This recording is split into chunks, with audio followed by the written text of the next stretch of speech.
Lockup study में स्वागत है। तो बिहार लोक सेवा आयोग की तरफ से एएसओ पोस्ट के लिए बहाली निकाली गई है। टोटल 41 पोस्ट के लिए बहाली निकाली गई है, क्योंकि बिहार लोक सेवा आयोग की तरफ से कैलेंडर में पहले ही इसकी जानकारी दी गई थी कि एएसओ की बहाली आने वाली है।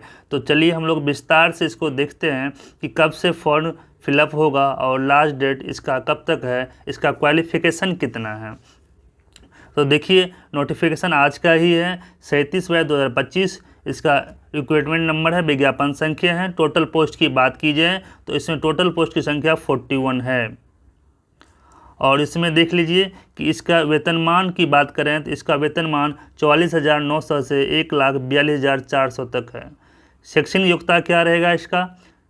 शैक्षणिक योग्यता की बात की जाए तो इसमें आपको ग्रेजुएशन मांगा है, मान्यता प्राप्त विश्वविद्यालय से स्नातक की डिग्री मांगा है। अगर लास्ट डेट तक आप ग्रेजुएशन की डिग्री, स्नातक की डिग्री हासिल कर लिए होंगे तो आप इसके लिए एलिजिबल होंगे।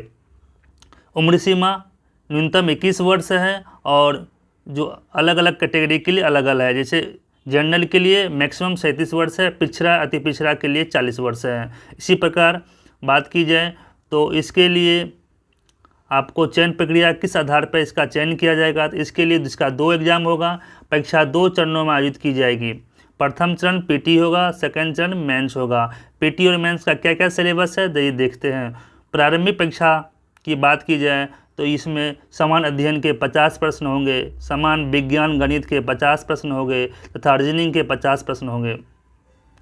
इसके लिए 2 घंटा 15 मिनट आपको टाइम दिया जाएगा। प्रत्येक प्रश्न 1 नंबर का होगा। आप सबसे बड़ी बात की जाए तो बिहार का ये अनोखा एग्ज़ाम है जिसमें आप किताब भी ले सकते हैं, किताब देख कर एग्ज़ाम दे सकते हैं। देखिए लिखा है 4 नंबर पे, प्रारंभिक परीक्षा पुस्तक सहित ली जाएगी, यानी परीक्षार्थी चाहे तो अपने साथ पुस्तक ले जा सकते हैं। प्रत्येक खंड के लिए एक ही पुस्तक ले जाने की छूट होगी, यानी कि आप जो 3 खंड है सामान्य अध्ययन के एक भी आप पुस्तक ले सकते हैं, विज्ञान गणित का कोई एक ले सकते हैं और मानसिक क्षमता जांच यानी कि रीजनिंग का एक पुस्तक ले सकते हैं। टोटल 3 पुस्तक एग्जाम में आप ले जा सकते हैं।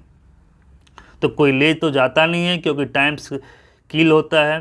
तो आप कोशिश भी मत कीजिएगा कि एग्ज़ाम में पुस्तक ले जाने की, टाइम बर्बाद हो जाता है। इसलिए सिर्फ टेक्स्ट बुक ले जा सकते हैं। ये नहीं कि आप लूसन लेकर चले गए पूरा छाप के आ गए, नहीं। सिर्फ टेक्स्ट बुक एनसीईआरटी का हो सकता है, बीएसईबी को हो सकता है, आईसीएसई बोर्ड का कोई टेक्स्ट बुक हो सकता है। इसके लिए सामान्य अध्ययन में बात की जाए इसका सिलेबस देख लीजिए।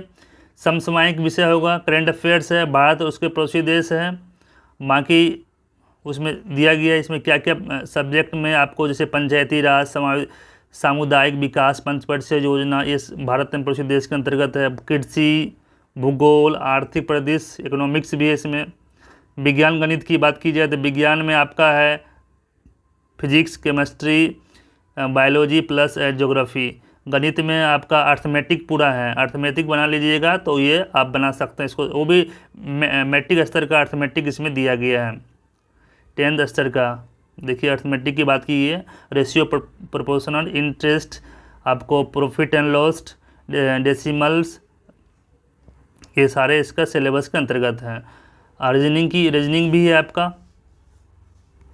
इसके बाद बात की जाए तो इसके लिए मुख्य परीक्षा का सिलेबस क्या होगा? सेम एज पीटी का होगा, ऐसे पीटी में है, लेकिन इसमें मुख्य परीक्षा में मेंस एग्ज़ाम में 2 पेपर होगा आपका। मेंस एग्ज़ाम में 2 पेपर होगा। एक आपका हिंदी का पेपर होगा जो कि क्वालिफाइंग नेचर का होगा। इसमें 30 अंक लाना अनिवार्य है। 100 नंबर में से 30 नंबर आपका लाना अनिवार्य है और यह 2 घंटे की पेपर होगा। देखिए लिखा गया यहाँ पे कि 30% जो अनिवार्य है, 30 अंक प्राप्त करना अनिवार्य है और 100 अंकों का परीक्षा होगा। 2 घंटा 15 मिनट की परीक्षा ली जाएगी। पद 2 की बात की जाए तो वही सेम सिलेबस पीटी का, सामान्य अध्ययन 50, सामान्य विज्ञान गणित 50, मानसिक क्षमता जांच 50। ये देखिए ऑब्जेक्टिव एंड बहुविकल्पीय प्रश्न हो गए। प्रत्येक प्रश्न के लिए एक नंबर दिया जाएगा और 2 घंटा 15 मिनट की एग्ज़ाम ली जाएगी आपको। समान हिंदी के लिए देख लीजिए जो होता है संधि, सर्वनाम, विशेषण, ये सारा है। समान विज्ञान के लिए जैसे पीटी का सिलेबस था सेम सिलेबस इसमें है, देख लीजिए समान विज्ञान गणित के लिए भी सेम सिलेबस है, मानसिक क्षमता जांच के लिए सेम सिलेबस है पीटी का। मेधा सूची कैसे बनाया जाएगा, तो मेधा सूची जो आप मेंस एग्जाम में जितना नंबर लेके आइएगा, प्लस अगर कोई कॉन्टैक्ट वाला है, इसमें कॉन्टैक्ट वाले फॉर्म फिल किए हैं, तो उसके कार्य अनुभव, उसके एक्सपीरियंस के आधार पर उसको जितना नंबर दिया जाएगा वो सारे नंबर जोड़ करके मेरिट निकाला जाएगा इसका। तो कॉन्टैक्ट वाले को इसमें फ़ायदा है। तो इसमें और देखिए क्या कहा गया है। ये है आपका, देख लीजिए सारा कि आपको ऐसे कितना फीस लिया जाएगा। तो टोटल 600 रुपया लिया जाएगा जनरल के लिए, जनरल हो चाहे बीसी हो ईबीसी हो, कोई कुछ भी हो। महिला है तो 150 रुपया लिया जाएगा। बिहार के बाहर है तो आपको 600 रुपया देना होगा।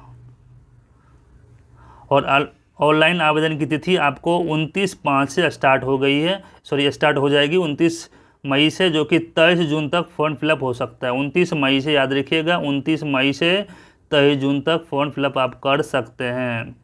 तो ये था एएसओ, बीपीएससी एएसओ, यानी कि बीपीएससी ऑफिस में रहकर ही आप एएसओ का नौकरी कीजिएगा। बहुत बड़ी पोस्ट है, अच्छा वेतनमान है, 70-80 से स्टार्टिंग ही है आपका। तो अगर आप लोग फॉर्म फिलअप करना चाहते हैं तो जरूर फॉर्म फिलअप कीजिए। 29 तारीख से आपका फॉर्म फिलअप स्टार्ट हो जाएगा। तो इस प्रकार के वीडियो देखने के लिए लाइक एंड सब्सक्राइब कीजिए लोक ऑफ स्टडी को। धन्यवाद।